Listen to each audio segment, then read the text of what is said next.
বিএনপির উপর আস্থা রাখতে চাইছে মানুষ। যেসব নেতাকর্মী এই আস্থা নষ্ট করবে তাদের ছাড় দেয়া হবে না বলে হুঁশিয়ারি দিয়েছেন দলটির ভারপ্রাপ্ত চেয়ারম্যান তারেক রহমান। নেতাকর্মীদের বলেন, জনগণের বিপক্ষে কাজ করলে 5 আগস্টের মতো পরিণতি হবে।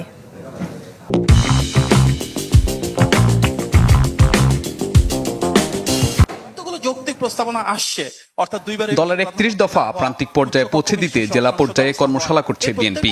এরই অংশ হিসেবে খুলনা সহ 3 জেলা নিয়ে এই অনুষ্ঠান। 3 জেলার নেতৃবৃন্দ দিনব্যাপী চলা এই কর্মশালায় দ্বিতীয় পর্বে ভার্চুয়ালি যোগ দেন বিএনপির ভারপ্রাপ্ত চেয়ারম্যান তারেক রহমান। নেতাকর্মীদের আহ্বান জানান 5 আগস্ট থেকে শিক্ষা নেয়ার।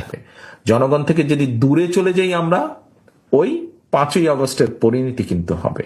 5ই আগস্টের পরিণতি হবে। কাজে 5ই আগস্টের পরিণতি থেকে যদি বাইরে থাকতে হয়, যেই রাজনৈতিক দলকেই বাইরে থাকতে হোক না কেন, তাদেরকে জনগণের সাথে থাকতে হবে, জনগণকে সঙ্গে রাখতে হবে।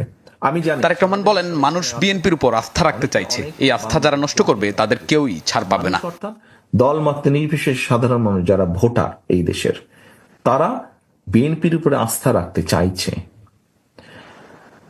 এই আস্থা যদি নষ্ট করার জন্য কেউ কোনো কাজ করে, এমন কোনো কাজ করে যেটাতে আস্থা নষ্ট হবে, তাহলে ভাই তাকে তো আমার পক্ষে টানা সম্ভব না, টানবো না আমি তাকে শেল্টার আমি দেব না। এদিকে গুলশানে দলের চেয়ারপারসনের কার্যালয়ে ব্রাজিল রাষ্ট্রদূতের সাথে বৈঠক করেছে বিএনপি। ঘণ্টাব্যাপী চলা এই বৈঠকে মহাসচিব মির্জা ফখরুল ইসলাম আলমগীর সহ 3 সদস্যের প্রতিনিধি দল অংশ নেন। নির্বাচন নিয়ে কথা হচ্ছে, তারা মনে করে স্বাভাবিকভাবে নির্বাচন তো সবাই দেখতেছে, এখন তারা মন্তব্য করেছে নির্বাচন, তারা মনে করছে নির্বাচন হবে। আর এই দেশে তাদের বিনিয়োগের ব্যাপারে বলেছি, বিশেষ করে এগ্রিকালচার এরিয়াতে, এবং তাদের ইন্টারেস্ট আছে। এদিকে নয়াপল্টনে কেন্দ্রীয় কার্যালয়ে সারা দেশে দলের প্রাথমিক সদস্য নবায়ন কার্যক্রম শুরু করেছে বিএনপি।